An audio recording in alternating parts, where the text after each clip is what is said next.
Perkenalkan, nama saya Heri dari Desa Bangun Cipto, Kecamatan Sentolo, Kulon Progo, dengan nomor HP 085 743 935 713. Sebetulnya dulu itu awal saya cuma iseng-iseng, Mas. Jadi banyak orang yang mengatakan kalau entok itu sebetulnya merugikan karena mereka nilai pakan yang sangat banyak sekali dan mungkin peminatnya sangat kurang. Tetapi setelah saya mencoba dari beberapa ekor, ternyata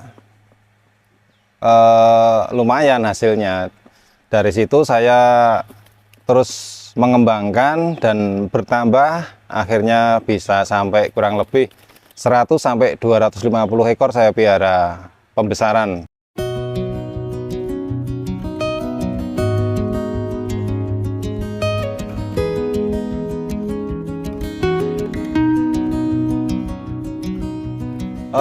Kurang lebih dari tahun 2017, Mas. Ya 5 tahun sampai sekarang kurang lebih. Ya sebenarnya sih saya itu dari dulu sudah suka yang namanya unggas, ayam, dan untuk entok itu saya sebetulnya cuma mencoba-coba. Nah, awalnya dari dikasih tetangga, terus saya piara dan ternyata bisa lumayan. Akhirnya saya niatkan untuk budidaya entok.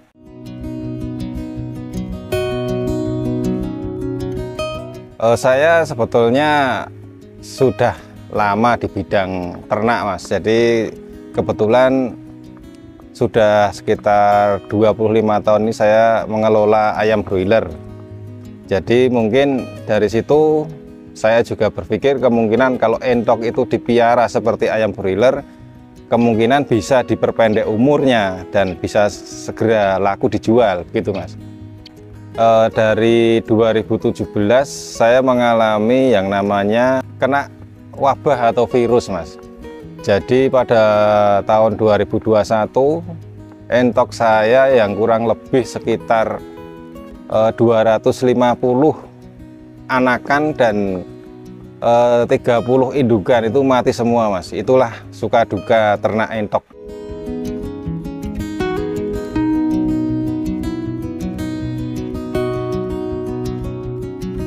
Jadi penyebab dari kematian piaraan saya itu semacam kayak virus yang ada di ayam-ayam.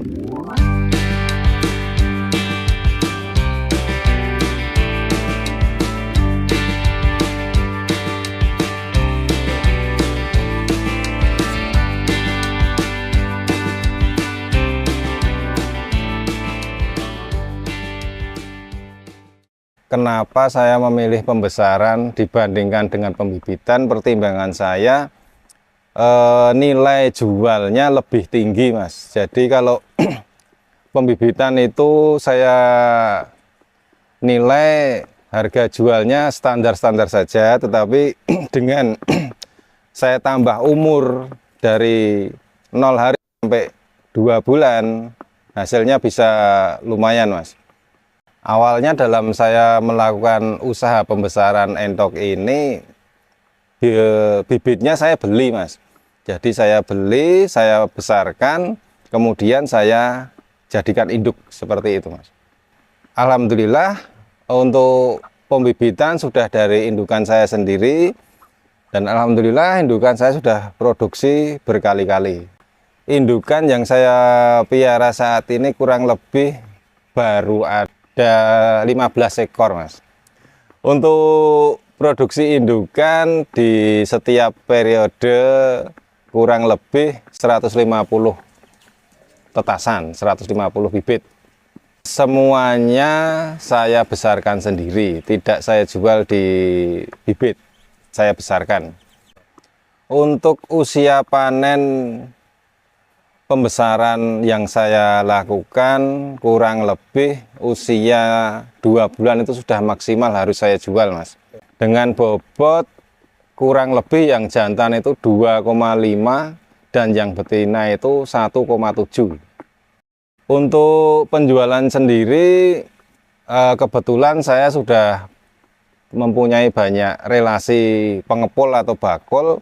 Jadi yang sudah berlangganan dengan saya di setiap usia saya udah layak jual ya segera saya suruh ngambil gitu Mas. Untuk penjualan yang jantan saya jual 65.000 sampai 70.000 per ekor. Untuk yang betinanya saya jual 50.000 per ekor Mas.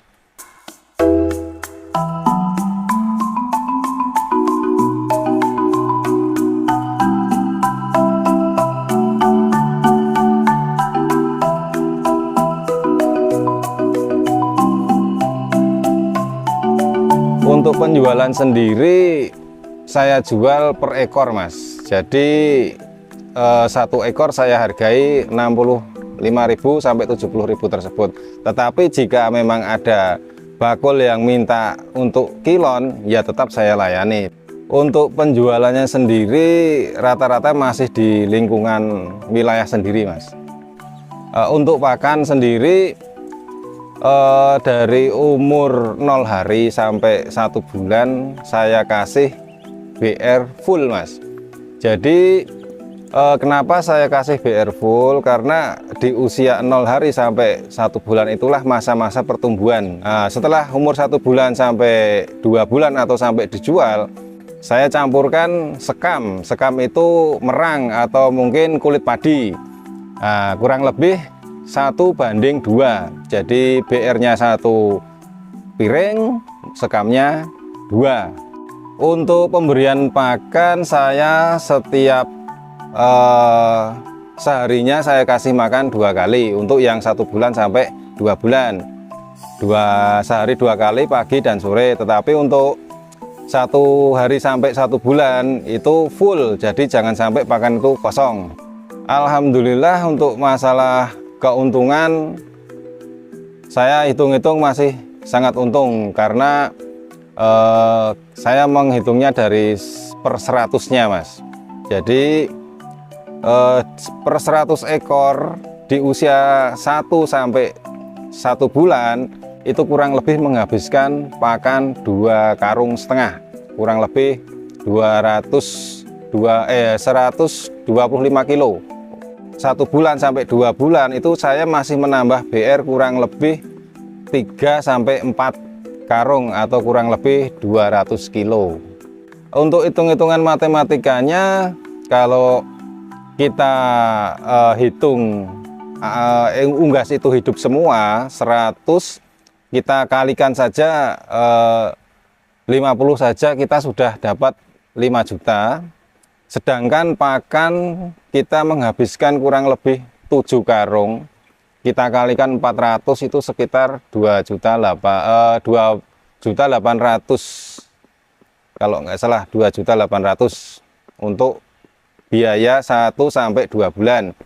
Kemudian sekam sendiri itu kita lebih memilih ke penggilingan yang ada itu kurang lebih 5.000 per karungnya Mas. Keuntungan bersihnya kalau dihitung-hitung masih ada sekitar 1,5 juta untuk per 100-nya. Kenapa saya tidak memakai pakan alternatif? Karena menurut saya kita nyarinya juga susah. Dan kenapa saya harus cari yang susah? Karena dengan BR saja kita sudah mampu membuat unggas kita itu menjadi gemuk dan cepat dipanen. 1,5 juta itu sudah saya saya akumulasikan dengan indukan saya sendiri yang juga tentunya pasti makan. Nah, dengan penjualan saya rata-rata 50, sebetulnya kan itu ada yang laku 65 dan sebagainya itu. Nah, itulah sisanya yang saya pakaikan untuk indukan saya sendiri begitu. Yang saya sebutkan tadi itu adalah hitung-hitungan saya penjualan yang sangat minim. Karena kalau sebetulnya itu saya sering sekali entok saya itu laku di atas 75 dengan bobot kurang lebih 3 kilo seperti itu. Untuk vitamin dan obat-obatan yang saya berikan sebetulnya tidak ada Mas. Saya tidak memakai vaksin, saya tidak memakai vitamin, dan saya tidak memakai obat-obatan. Alhamdulillah entok tidak ada masalah, Mas. Untuk penjelasan masalah manajemen pemeliharaan, usia dari netes umur 1 hari sampai 2 minggu saya kasihkan di kandang yang kecil atau kandang box yang saya tutup dengan sampingnya saya tutup dengan plastik biar tidak kedinginan. Nah, nanti setelah umur 2 minggu baru saya pindah ke kandang yang lebih tinggi atau kandang panggung seperti itu. Jadi saya jelaskan, selama ini saya memelihara entok atau pembesaran itu benar-benar full di atas, jadi di panggung. Sebelum entok itu menyentuh tanah sudah saya jual seperti itu. Menurut saya keunggulan kandang panggung dengan lantai itu sangatlah banyak sekali, karena kalau kandang panggung itu entok itu sendiri tidak bersentuhan langsung dengan kotorannya. Sedangkan kalau di lantai itu pasti dia akan tidur di kotorannya, dan itu sangat menyebabkan banyak sekali faktor-faktor mungkin entok itu bisa kena penyakit atau karena menghirup amoniaknya itu sendiri seperti itu. Jadi saya jelaskan lagi kenapa saya memilih kandang di panggung. Itu di samping entok-entok kita itu terlihat bersih, bulunya juga kering, terlihat sehat dan gesit. Kita juga nggak usah repot-repot setiap hari atau 2 hari sekali kita harus membersihkan lantainya, membersihkan alasnya agar entok itu bersih. Jadi dengan kandang panggung insya Allah entok kita lebih sehat dan lebih bersih dan cepat besarnya seperti itu. Jadi keuntungan kandang panggung juga, kotoran yang di bawahnya itu juga akan menjadi sumber dari pakan indukan itu sendiri. Karena apa? Karena kotoran itu sendiri nantinya akan banyak magotnya. Sedangkan magot itu kalau untuk unggas sangat bagus, untuk nutrisi, untuk biar telurnya juga banyak. Itu seperti yang ada di kandang saya itu sangat banyak sekali magotnya. Jadi bisa untuk mengurangi pakan indukannya itu sendiri gitu. Untuk target saya yang ke depan, saya tetap ingin menambah dan terus menambah jumlah indukan saya, karena dengan jumlah indukan yang baru 15 ini kurang lebih setiap kali dia produksi kurang lebih 150, jadi saya masih ingin menambah. Jadi mari sesama peternak kita tingkatkan lagi ternak kita yang terutama unggas entok, karena saya sendiri yang sudah mengalami bahwa unggas entok kita piara dengan benar, dengan manajemen pakan yang benar, insya Allah 2 bulan sudah bisa kita panen dan kita juga mendapatkan hasil, tidak seperti yang orang-orang bilang bahwa entok itu hanya menghabiskan pakan dan kita jual tidak akan ada hasilnya. Jadi monggo kita bersama-sama ternak entok begitu.